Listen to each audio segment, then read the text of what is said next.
сэдв бол одоо яг н хагдаал явж байна те. За ингээд Орос улбаанаас ерөнхийлөгч ингээд ирсэн маш ахуй хууртай ах шиг байлаа. Ерөөс 24 цаг болоод буцсан болов уу гэж би ойлгоод байгаа юм. За мэдээж ажлын хугацаанд бол түрүүн ярьсан ингээд эсэргүүцсэн бас юм хөдөлгөөн энэ төр байсан үүсэхгүй. Ардсан улсын хөндлөлт үзэл бодлын зөрүү бол хаанч л байдаг гэр бол жишг л баг те. За тэгээд ирээ явсан. Нийгэм бол энийг бол зүгээр яг олон улсын хоригдоос үргэлж ирлээ гэж яриад байгаа боловч ирээд юу нь яг юун дээр бид нар юу нь үзгэлч шүү дээ. Юун дээр харилцаа ойлголцохоор болов ямар төслүүд юу нь явахаар болов бид нэг яриад л байгаа те. Энийг эрчим хүч эдийн засгийн хараат байдлаас юу гарах юм уу эсвэл яг өнгөрсөн одоо баг энэ 70 80 жилийн ингээд хамтдаа ингээд нэгэндээ туслаач гэдэг юм уу? Засаас хэлбээд ингээд явах юм уу? Бид ч одоо бас нэг муу сайн ч бас хуруу тусгаар уулсан байна да.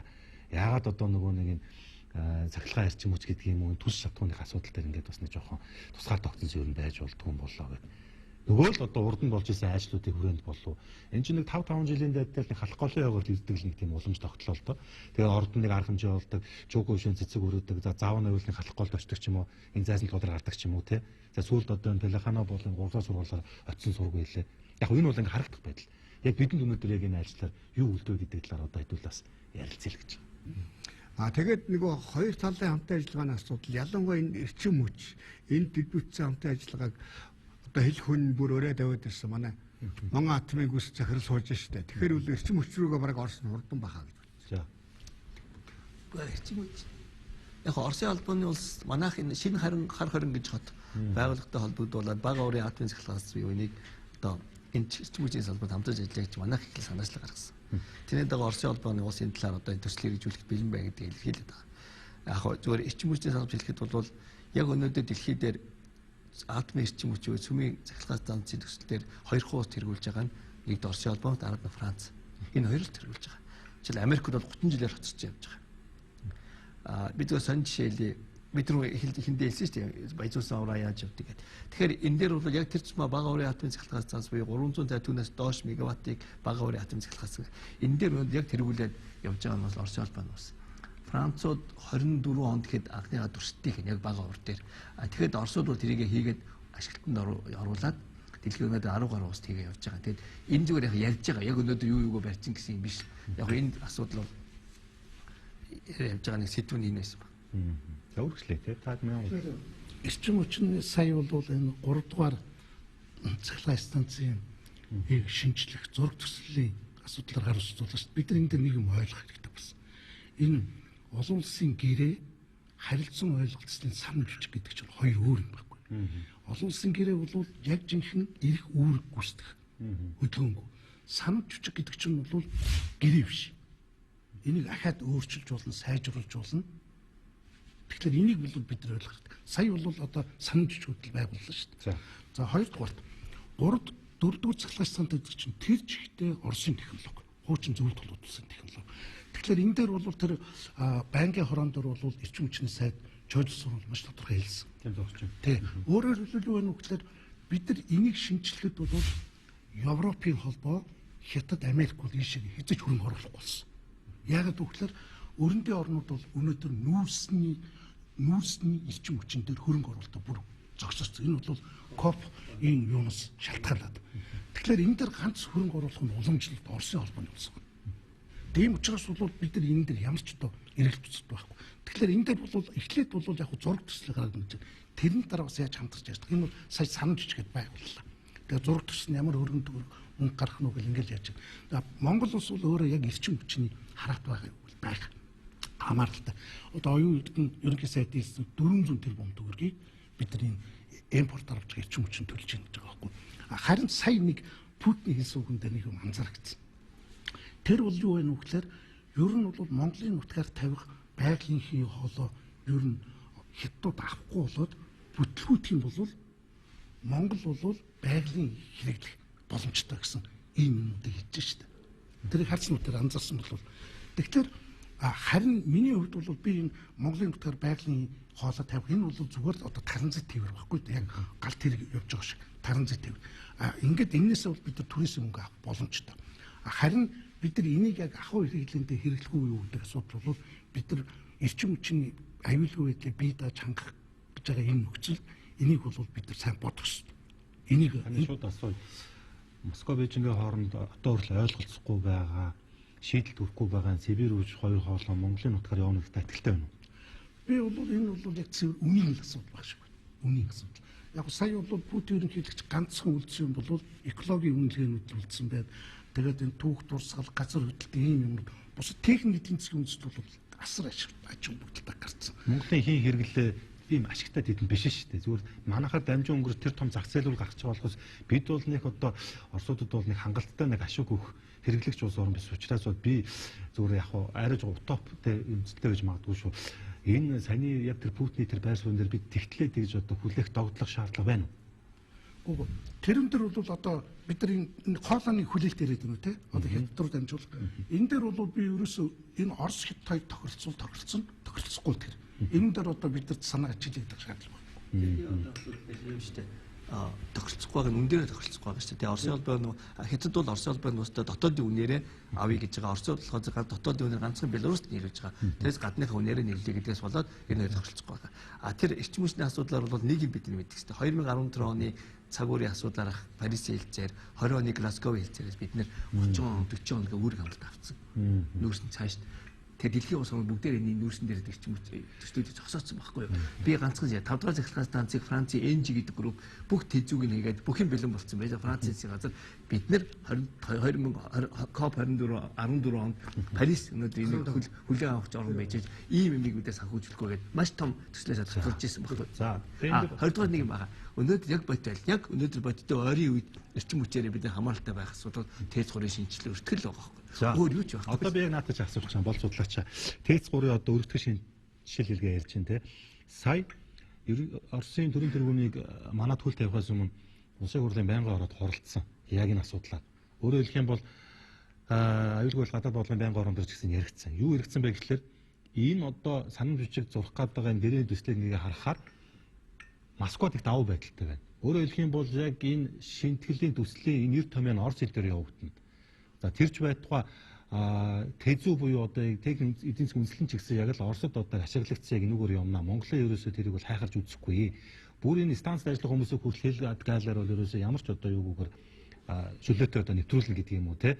Тэгээд одоо өөрөөр хэлэх юм бол харахаар ингээд энэ нэг тийм хоёр талын хооронд байгуулж байгаа гэрээхээс илүүтэйгээр тийм ультиматум тулгын шаардсан юм аястай байна. Энийг бид нар одоо маш сайн улс суртаа одоо авч үзэх шаардлагатай юм биш үү гэсэн нэг тийм явж исэн л да. Нэр бүхэй гişүүд хэлсэн. Тэгээд Чойдл зүрийн сайд Чаус тэр байнгын орондор суудсан. Тэгээд үгүй энэ бол зүгээр энэ санал бичиг юм а яг одоохондоо байгуулж байгаа байгаамаа засаж шинжлэх юм бол одоо байж болно гэж ярьж байгаа. Тэр байтугай яг энэ шаардлагатай одоо хөргөн мөнгөж гэсэн нэлээ хаанаас олох гэж байгаа юм те. Тэгээ энэ яг одоо Оросын одоо яг энэ банкар дамжиж энэ гүйлгийг хийгдэх юм уу? Зарим одоо бүр хүмүүс бичсэн нэрийг лээж яах вэ? Бид ингэж яваад бараг энэ дайныг санхүүжүүлсэн бас юм нэр томьёо жагсаалтанд орох гэж байгаа юм биш үсттэй. Бидний одоо энэ өрөндөө улс орнууд ч ажиллаж байгаа штэ гэсэн нэг юм ярьсан. Энэ дээр бол судлаач ямар бодолтой байд юм бэ? Миний хариулт товчхондоо юу бол надад нарийн мэдээлэл байхгүй. Нэгдүгээр, хоёрдугаар зүгээр саяын таны ярьсан юмыг харахаар айлч болох гэж одоо холбогдуулаад нэлээд яарч сандарч бэлтгэлгүйгээр хийгдсэн юм даа л гэж. Зүгээр одоо хөндлөнгийн ажиглагчийн хувьд харахад тэгж л харагдаж байгаа. Тэр нэгэнтээ санал жижиг учраас сая бүгд хэллээ шүү дээ. Нэг бол орхиж болно. Нэг бол сайжруулж болно.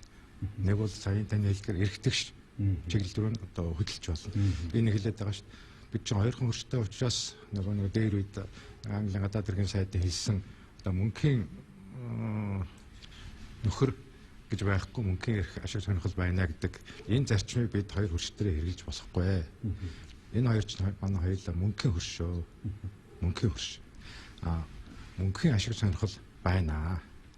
Тэгэхээр ажиллах юм юу гэхээр над мөнхийн ашиг сонирхол маань харилцан ашигтай байна уу? Эрх тэгш байна уу? Тэгээ бие биенийхээ харилцан буулт хийж гинүү гэдэг дээр л тулгуурлахаас биш. Тэгээ тэн дээр тулгуурлаад саяын над барь бичгчин цаашаа боловсронгуул болготно.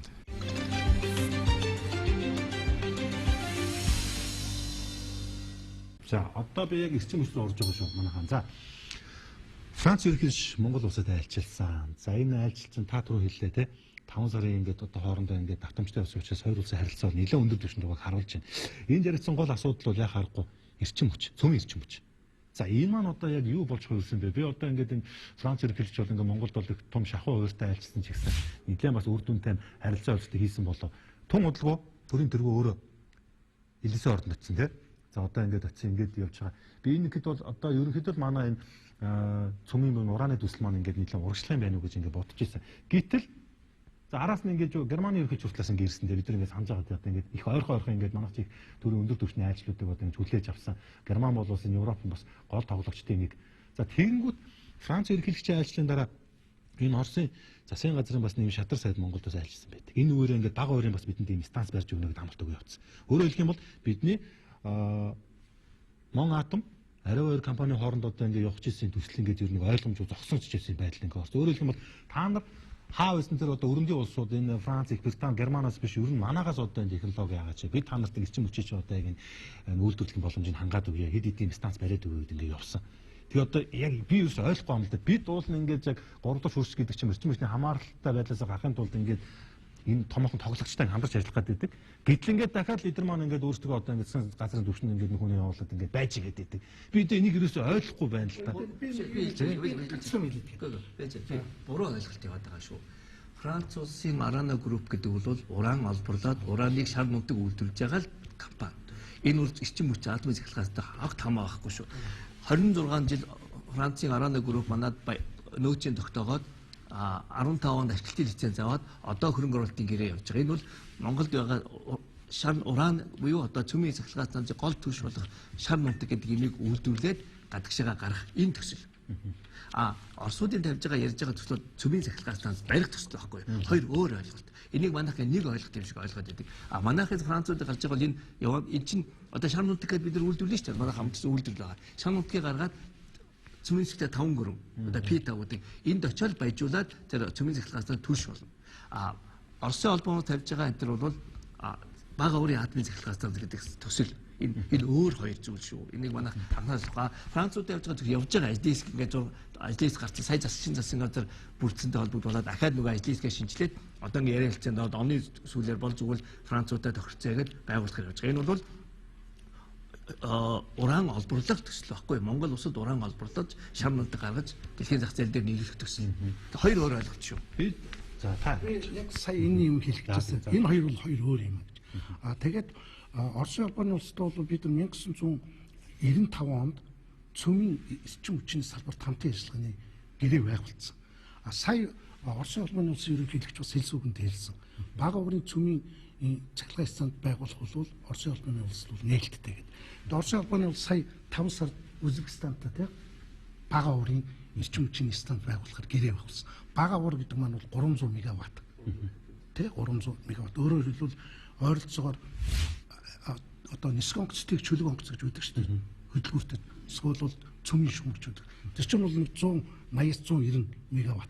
Хоёр юу нийл жижигхэн юу байхгүй байна. Тэгэхээр манайх бол сая эрдэмтдийн ажлын хэсгээ бол гаргаад урдсан байдлаар бол зураг төсөл нь 5.7 тэрбум төгрөг. Зүгээр энэ бага уурын цахилгаан станц байгуулах зураг төслийнх нь урдсан судалгааны ажил. Техникийн үндэслэл биш. Тэгээ ийм юм гарч байгаа. Тэгэхээр сая Оросын холбооны улсын ерөнхийлөгч бас энэ талаар бол нээлттэй.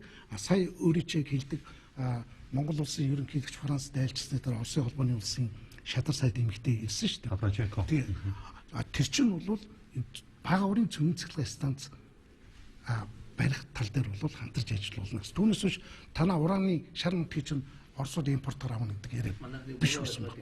Энийг хооронд ингээд хольж ирээд. Би жоохон үдштэй ойлгомжтой байдлаар дахин асуучих.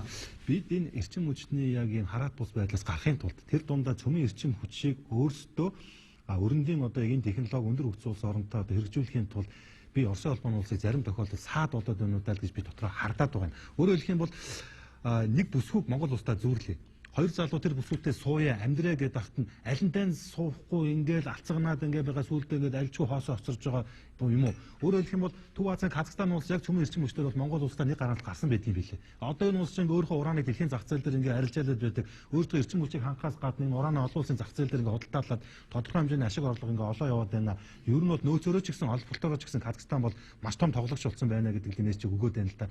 Бид одоо өнгөрсөн 30 жилийн одоо алдаа завхралыг одоо хин нэгнээс хайгааж явах уу те. Тэр босондоо өнгөрсөн юм баг. Гэхдээ өнөө цаг үед одоо бид зөвхөн ингээд хойд туршгээд нэг нь улсаас ингээд хараад байгаасаа илүүтэйгээр Франц болон өөр бусад юм эрчим хүчтэй дундаа цөмийн технологи хүч улс орнуудтай хамтран ажиллаа явах юм бол бидний хувьд нь эрчим хүчний бас юм тусгаар тогтнол олж авах тэр боломж нь бүрдэх юм биш үү гэдэг л мессежийг асуугаад байна. Энэ бол барийг эцсийн бичгээр илэрхийлсэн шүү дээ. Нэгдүгээр, хоёрдугаар би гэсэн хоёр өөр ойлголт.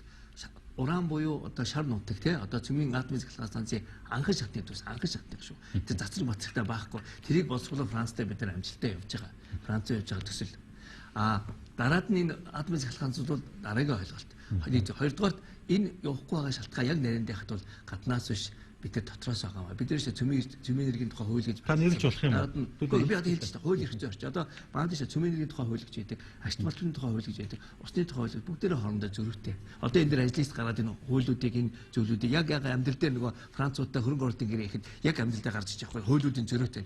Юуг алиг яаж ойлгох юм бэ гэдэг юм тодорхойг болсон. Тэгэхээр энэ юм чинь нөгөө гадны хөрөнгө оруулалт яг тэр чинь маань уран хайгуулыг уран баяж оруулж ирэх гадны хөрөнгө оруулалт тодорхойгүй байдаг байхгүй ямар ч тайлбарж болно. Тэгэхээр одоо энэ лицензүүд бүгдээр хүчинг болсон байгаа шүү дээ. Одоо лицензүүд нь одоо ихнээс авах сэргээж байгаа. Нэг хоёрдугаард бол энэ цөмийн цахилгаан станц буюу бага урих дээр би хэлсэн дэлхийд хоёрхан орн тэргүүлж байгаа Орос, Франц хоёр. За одоо тэгээ би асуугаад байна л да. Тэгвэл энэ төсөл хөтөлбөр явахд юу нэг гацааж байгаа хэн гацаагаад байгаа. За мэдээж одоо нөгөө энэ чагсдаг нөхдүүд байгаа ч тийм одоо шар нундаг гэл одоо нөгөө хідэн нүдтэй хөлтэй юм тугал мугал ишиг гарлаач гэдэг юм уу. Тэгэл ер нь нэг л юм болоод байдаг. Нэг л их бах их овчд гараад ирдэг те. Бид нар ингээд би ойлгоод байна л да. Хойд төрсний мэдээ сайхан харилцаатай байна. Тэдний бас технологиг бид нар ингээд өөрөмшүүлэн явах зөв бах. Гэхдээ гол тоглогч чинь энд байгаад байна л да бас. Бид нар яагаад энэ одоо талтай хамтран ажиллах тийм эрх байдаггүй юм. Бид нар ч одоо явчлаа шүү дээ. Одоо энэ ажлын явж байна. Ажлын шинээр бүрдсэн сайн шинэ газар бүрдээл одоо шинэ ажлын гарч байна. Одоо ингээ Францын талаас нь хөрөнгө оруулалт нөгөө яриа хэлцээнд орд хүн ирсэн байгаа. Одоо бид 7 хоногоос ингээл ажлын хоёр талаасаа байгуулалт тэгэл явна. Яриа хэлцээ явж байгаа. Энэ бас урт хугацааны яриа. Энэ Оросын технологи хамгийн шилдэг гэдгийг яг одоо 44 жилийн бизнес байхгүй юу? 34 жил уран албарын дөр нээлттэй мэдлэлж байгаа шүү дээ. Бодлого талаас бид нэр сууч дутагдaltaй байгаа юм удаа л гэж харагдаж байна. Нэгдүгээр бид нэг гадаад бодлогод нэг цонхны бодлого зарчмаар хандах хэрэгтэй гэдэг шиг эдийн засгийн бодлого дээр за тэн дотор нь эрчим хүчний салбар дээр бас нэг цонхны бодлогоор зарчмаар хандах ийм бодлого хэрэгтэй юм. Энэ бол байхгүй. Хэрвээ энэ гарсан бол бас өөр хэрэг. Хоёрдугаар таны яриад байгаа имийг би бол нэг нөгөөд садаа болж гин гэж нэг үзэхгүй байл. Энэ бол өрсөлдөөн. Бид чинь өрсөлдөөн дундаас л одоо юм олж авна шүү дээ. Аль нь сайн байна гэдэг. Тэгэхээр зөв би энэ Оросын улбаны улсын шадар сайд ирээд бид одоо хэрэгтэй байна. Та нар өөрөнтэй битээ ажил гэж одоо тэр талаас нь харахгүй байна л да. Бид бол одоо өрсөлдөөд тэдний чинь зохиод бас өөрийнхөө давуу технологиг нийлүүлъя л гэсэн санаа гэж би хүлээж авч ойлгож байна. Тэгэхдээ бидэнд нэг тийм жанжин шугам байх хэрэгтэй.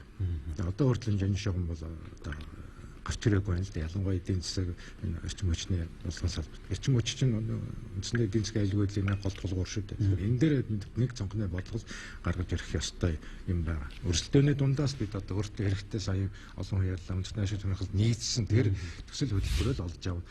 Тэгсэн загтвал дээр бусад өрсөлдөгчдөд бид бас өөрийнхөө үнэлэл тайлбарыг хэлэх боломжтой шүү дээ. Манай бичиг баримт дээр ингэж заагдсан. Бид одоо сонгон шалгуулалтаа хийлээ. Энэ нь илүү байна гэдэг чинь. Ганцхан жишээ хэлээ. Дэлхийн нийт цөмийн атомын цахилгаан нийт түвшийн 42% нь Оросын улбанд ус дангаараа баяжуулж гаргаж байгаа. Дараагийнх нь 20% нь хойд Франц ус. Өрсөлдөөн багхгүй. Тэгэхээр бид нар Францтай энийг хийх гэж явж байгаа. Сонгож байгаа. Тэгээд энэ дээр бас нэг зүйл хэлэхэд манайх бол цөмийн энергийн газар гэж засгийн газрын агентлаг бол 2014 онд байгуулсан. Тэгээ яг Фукушима Дайчи атомын цахилгаан станцын юунаас болоод ингээд дэлхийн нийтийн хэмжээнд энэ бол ер нь зогсон байдал. Одоо жишээлбэл Герман улсууд бүгдийг зогсоож ирсэн. Гэтэл энэ сүүлийн 10 жил цөмийн эрчим хүчний аюулгүй эзэн технологийн хөгжүүлэлт бол маш өндөр хөгжилт гарсан. Одоо тэгээд дээр нь бол цөмийн эрчим хүчийг бол ногоон эрчим хүчний ангилалд Европын холбоо оруулсан 2022 оны 2 сард. Тэгэхээр одоо бид нар энэ бид нар бол нүүрсээр хол явахгүй болчлоо. Байгалийн бидний нөөц одоохондоо эргэлтэнд ороогүй байна. Хайгуул шинжилгээний ажиллаж байна. Тэгэхээр бид нар цөмийн эрчим хүчийг ашиглах асуудал чинь одоо дөнгөж хөндөгдөж байгаа. Тэгэхээр энэ дээр бол сая бол доктор хэлдэг шиг яг энэ цөмийн эрчим хүчний талаар ер нь эрчим хүчний талаар төрөөс бодлого гэдэг юм а бид нар бас яг нэг бүр болох хэрэгтэй. Энэ дээр бол яг зүгээр одоо ингээд Францтайган гот нь Оросын нөхөр орж ирээд энэ дээр саад болоод байна гэдэг ийм хүмүүс дандаа тэгж утгаар хоёр өөр юм холж ирээд байгаа байхгүй. Гэхдээ энэ бол хэд тийм юм бол болоогүй юм билээ. За баяргүй. Ерөөсөө энэ эрчим хүчний асуудал чинь 21-р зууны дэлхийд дахны хамгийн эмзэг хурц амин чухал асуудал болчихлоо л да. Ганцхан Монгол биш ингээд эргэн тойрон.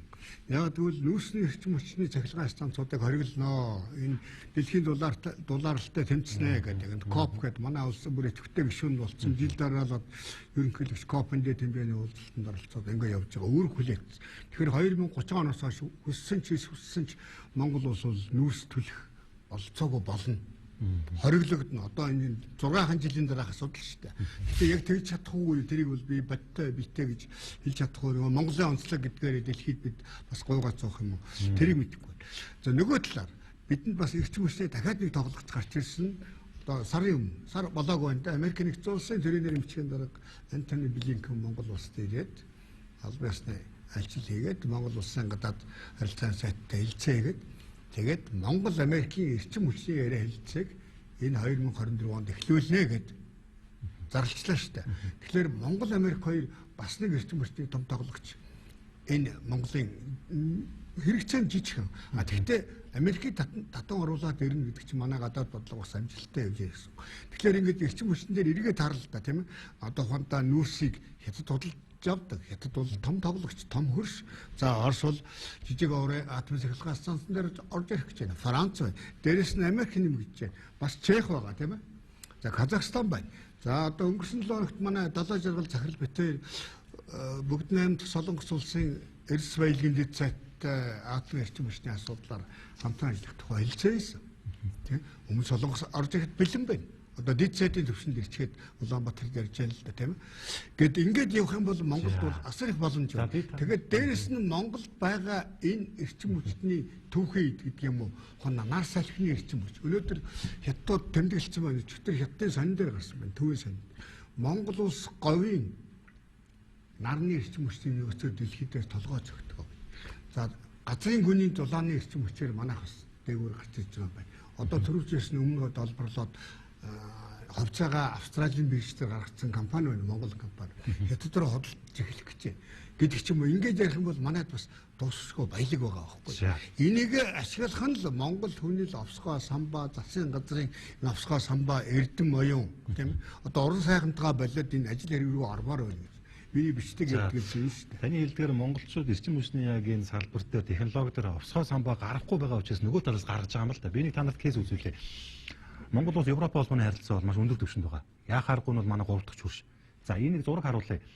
2020 оны 4-р сард Улаанбаатар цугаа Европ холбооны улс орнуудын элчин сайдаар хэвлэлийн баг оруулж гаргалсан. Энэ дээр хоёр чухал асуудал хүндсэн байдаг. Нэгдүгээр юу гэхээр дайнтай холбоотойгоор Европын улс орнууд Оросоос эрчим хүчний хамаарлаа багасгах болно. Бид өөрсдөө одоо энэ газрын тус байгалийн хэв болон одоо энэ бусад төрлийн эрчим хүчүүдэд одоо ингээд ари өөр шатнд би дааш шийднэ. Сэргээлт эрчим хүч рүү, ногоон эрчим хүч рүү шилжнэ гэж ярьж ирсэн. Хоёрдугаар энэ хэвлэлийн хурлын үеэр энэ Франц элчин сайд Себастьян Сүрэн юу гэж хэлсэн бэ гэхээр Монгол улсын эрчим хүч яах аргагүй Оросын холбооны улсаас бол ингээд шууд бусаар хамааралтай байдаг. Тэгэхдээ Европын түншүүд бидний хувьд бол Монголын хамаарлыг одоо бууруулахын тулд бол та бүхэнтэй хамтран ажиллах бэлэн байна. Та бүгдээ одоо сэргээгт эрчим хүч болон бусад төрлийн одоо эрчим хүчний салбарт бол бид хөрөнгө оруулъя. Та бүхэн ямар гарц заргалгаа байна. Бидэнд ийм технологи байна гэдгийг одоо ингэ хэлсэн. Араас нь одоо энэ Их Британи гэдэг юм уу энэ одоо Чехч гэдэг юм уу те. За тэгснэ өнгөрсөн 9 сард ерөнхий сайд оюутны санаачлагаар энэ төрийн ордонд юу болсон бэ гэхлээр хөгжлийн түншүүдийн уулзалт зөвлөлт хуулбарыг арга хэмжээ болсон. За энэ дээр ингээд Монголдо одоо хамтардаг төс төлбөр хэрэгжүүлдэг энэ бүснүүдийг олон улсын банк санхүүгийн байгууллага за тэгээ бүр гадаад элчин сайдууд ч гэсэн бас ингээд сууж байгаа гэсэн. Энэ дээр дахиад энэ гадны дипломатууд Монгол улстай бид эрчим хүчний салбарт хамтран ажиллаад бэлэн байх шүү гэдгээ дахиад нь нотлоод байгаа юм. Тэгээ бид одоо ингээд би одоо Оросыг одоо Оростай битгий хамтран ажиллаж гэж байгаа биш. Гэхдээ нөгөө талаас 3 дахь хөршүүд чинь ингээд эрчим хүчний чинь ингээд хараад бус байдлыг бид хангая хамтарч ажиллая. Та бүхэн одоо энэ дээрээ тусгаар тогтнооч гэдэг ингээд байдаг. Та түр үйлээ шүү дээ бид нар новсгоо самбаагүй байна. Алийн болгоо одоо тэр шинжлэгддэг аюулгүй байдал болон тэр гадаад бодлого үүсэл баримталтаа уягдаж явах юм бэ. Цаг үе өөр болчиход байдаг тийм ээ. Том улс нь одоо өөрийн ахын дүүс гэж бодож исэн жижиг хөрс сурталчилгаа хүртэл өнөөдөр ямар дайнд игдэж чинь те. Өнөөдөр одоо нөгөө нэг мөнхийн хөрс гэж байдгүй, мөнхийн дайсан ч гэж байдаггүй те. Ашиг сонирхолмал ингээ яваад идэг те. Энэ дээр таад маань яг ямар бодолтой байдаг юм бол хоёр ч юм болцсон. Тэгээ би ингээ хараад байдаг байхгүй. Яагаад манай түүч эрчим хүчний яамч гэдэг юм уу, яг эрчим хүчний бодлого тодорхойлж байгаа эрхмүүд ингээ хөдөлдөг юм болоо. Эсвэл бид одоо хин нэгний барьцаанд юм уу, эсвэл юм сүрдүүлэн байдаг юм. Тэгэхээр энэ дээр нэг юм л. Энэ уулзалтаар янз бүрийн амлалт өгч болно. Тэгин бид ингэн. Энэ чи яг хэрэгжих дээр ирэхлээр эдийн засгийн үр ашиг гарч ирдэг байхгүй. Сая бол Америкийн төрийн нарийн бичгийн 8 сарын дайлчлаа шүү дээ. Антони Блинкен манай хөрөнгө оруулалтын тug байсан. Гэтэл өөрөөр Антони Блинкен бол юу гэж хэлсэн бэ гэхээр хөрөнгө оруулалтын асуудал бол манай засгийн газрын асуудал биш байдаг юм аа. Энэ бол компаниуд ашигтай бол орно, ашиггүй бол орохгүй. Тэгэхээр Монголын зах зээл бол өөр жижиг байхгүй. Одоо жишээлх нь бол нар салхины эрчим хүчин дээр хөрөнгө оруулалт хийж байна те. Гэтэл энэ чинь 1 кВт нь бол асар өндөр үнэтэй. Энэ иргэд төлж чадахгүй. Энэ чинь татаац явагдана. Тийм учраас чинь хэрэглэгч нэг цөөхөн учраас бид нар бол нүүрс яаж байгаа. Гэхдээ манайх хэдийгээр цахилгаан эрчим хүчин нүүрс хэрэглэж байгаа ч гэсэн манайх бол хөлөмжийн хий ялгаруулж байгаа улс биш. Яг тэгвэл маш жижиг. Одоогийн 3 дугаар цахилгаан гэсэн 50 мегаватт юм биш. Аюул жоох. Энэ дэвч миллиард хүн амтай дээр бол асар хэмжээний энэ дээр асуудал ирж байгаа. Тэгэхээр бид нар бол энэ өөрөөр хэлбэл Монголын ардчлалыг дэмжих янз бүрийн юмнууд дээр бол янз бүрийн амлалтууд яригддаг. Тэгмээр нийгмээр. Энэ чинь бол яг хэрэгжиж ирэхлээр энэ төр чинь барууны нөгөө эрчим хүчний компаниуд орно шүү дээ. Тэгэхээр тэд нар чинь бол нөгөө эндээс гарах үнц ямар байх вэ гэдэг асуудал ирэгдэнэ. Тийм учраас бол бид нар тэгж тэгэхээр бид нар бол ингэж байна гэдэг энэ асуудлыг чинь бол ихээхэн шүүмжлэлтэй болоод судалгаа дүншилтэйтэй ярих хэрэгтэй байхгүй юу? Тэгэхгүй бол эдгээр яриад байдаг бид нар хойшоо суугаад байна гэж ийм ойлголт бол одоо хүмүүс төрчөд байгаа. Тэгэхээр энэ бол өөрөө хайцсангүй юм байхгүй. Энэ дээр ямар бодолтой та бүхэн? Би яг сэтгүүлч учраас их олон уралт талаас нь хандаад байна шүү дээ. Байдлаа бид нар бас мэдэх хэрэгтэй шүү дээ. Тэгээ би анхнаасаа хэлсэн. Яг үндэ Европ бол өөрсдөө Оросоос хамааралтай байгаа шүү дээ. Цөмийн эрчим хүчний салбарт л ярив. Оросоос баяа эрчим хүчний түвшийг авч байгаа. Яг божид байдал. Та Google дээр хараад үзээрэй та. Одоо хүмүүс ярихаар худлаа нэг Оросын талд орж иж бодох байх. Би хэлсэндээ өнгөрсөн онд гэхэд 92 онд Америкийн нэгдсэн улс Оросын холбооны байгуулсан хилцээр байгаа. Тэр нөгөө Ельцин Клинтонтэй сайн харилцаатай байхдаа 30 жил баяжуулсан уран буюу атомын захиргааны төлсийг Оросын холбооны улсаас Америкт авна гэдэг. Америкт хоцрогдсон байх 30 жилээр хоцрогдсон явж байгаа. Тийм учраас Westinghouse гэж Америкийн том компани давпуурсан. Тэгээд бид божид байдлаа. Би энэ дээр дүнэлтээ өөрсдөө. Хоёрдугаар энэ одоо Европын холбоонд Франц улс чинь юм баггүй. Нийт Франц улс өөрөө 85 он цөмийн эрчим хүч. Манайхаас одоо шар нутаг аваад баяжуулаад өөртөө эрчим хүчээр хангаад хөрс орнуудад зарах байхгүй. Бэлэг, Нидерланд, Люксембург экспорт. Дээрээс нь Оросудаас ахаад бас авна. Украинд ажилласан цагаас хойш энэ Балтийн улс орнууд Украинд ажилласан Германы хамаарлаа багасгаад байна л да. Тэгээгүй хоёр салбарыг хоёр салбар өнөд хоёрт ороогүй хоёр салбар нь цөмийн эрчим хүч сансар судалгаа хоёр. Энэ бод байдал өөр ахгүй. Тэгээ би бод байдал Улаанбаатар багш дээр бод байдал ярьж байгаа хамт хоёр зүгээр үнэхээр судлах хэрэгтэй. За Европын одоо өөрийнхөө юу хийгээд байна гэдэг шүү дээ. Яагаад тэгж байгаа? Яг тэгвэл лидер чинь Оросын эсрэг хориг тавьсан. 13 багц хориг тавьсан. Тийм учраас Оросын хамаарласаа бол багасхын тулд үндсэндээ бол одоо Германд бол ногоонтны хөдөлгөөн явуулж ирсэн байлээ л дээ. Одоо ингээд юу байгалийн ашиглах хэрэгтэй, газрын тус ашиглах хэрэгтэй. Гэтэл энэ ч бүх хөдөлгөөнүүдийг Оросоос санхүүжилж ирсэн байна. Цаана Оросын бүр одоо Facebook бол санхүүжилж ирсэн. Таарс. Гэтэл энэ чинь бол сая бол ингээд яг 22 оны 10 сард бол Германы канцлер Олаф Шольц бид бол Оросоос байгалийн хамаарлаа дуусгалаа. Тэгээд сая 23 оны 1 сард нь болохоор гадаад Европын улсын гадаад дуудлагын аюулгүй байдлын дэд төлөөлөгч Боррел Жозеф Боррел бол хэлсэн. Европын улс байгалийн Оросоос хамаардаг боллоо. Ингээ Орос бол 600 миллиард еврогийн зах зээл бол алдсан. Гэхдээ Европын улс яг тийм хурдан формд орж ирэх гэхээр Европын улс нэгдүгээр мөнгө, хоёрдугаар технологи, гуравдугаар хүний нөөц. Тийм учраас бол энийг дорн шийдэж чадчих. Бид нар бол өөрөөр хэлбэл манай гол байгалийн байдлыг нүүрс байна. Тэгээд бид нар бол бас энэ технологиуд бид нар бол бас Оросоос хамааралтай байна. Тийм учраас бол бид нар бол аль алинтай тэнцвэртэй энэ эрчим хүчний боломжит салбартаар бид аль алинтай л хамтын ажиллагаа хөгжүүлэх гэх. Түүнээс хойш одоо шууд одоо эрчим хүч Оростой хамтарч ажиллах гэж хошуураад ч юм уу. Эсвэл бол Францын хойноос хөдөлтөд байгаа тийм байхгүй ш. Бидний байгаад юусэн бидний лимит гэж юм биш. Бидний лимит байгаа байл маань энэ. Мөнгө бод байдал нөөц Ураны санхүүжилт Францтай ажиллаж Яванд бид Францтай эрчим хүчээс одоо аль виз хэлхаац гэж тийм бас үүсэхгүй шүү дээ. Яг тэгвэл Франц нэгэд олборлож байгаа юм чи тэр боломжтой.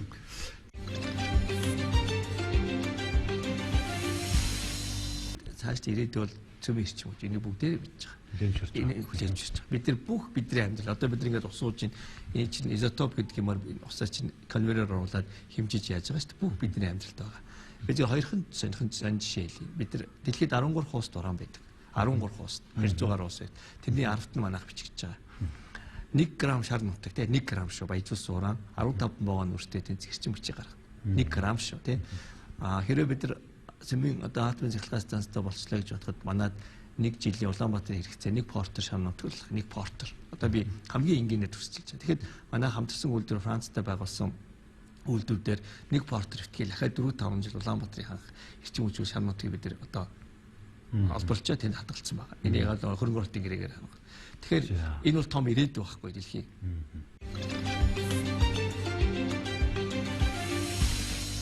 Манайх шиг орон прагматик гадаад бодлого явуулж ирсэн. Прагматик гадаад бодлого гэдэг яг бидний өнөөдөр сүүлийн явуулж байгаа бүхий л орнуудтай эрхтэйч найсаг харилцах явдал. Тэр улс дотроо ямар байна? Тэр бол тэдний дараагийн 2 дахь 3 дахь асуудал. Бидний хувьд ингээ харилцаагаа хөгжүүлж ингэж явах нь сүүлийн 2 үйл явж байгаа шиг. Одоо бид дурдсан Франц, Ирч, Роми ба.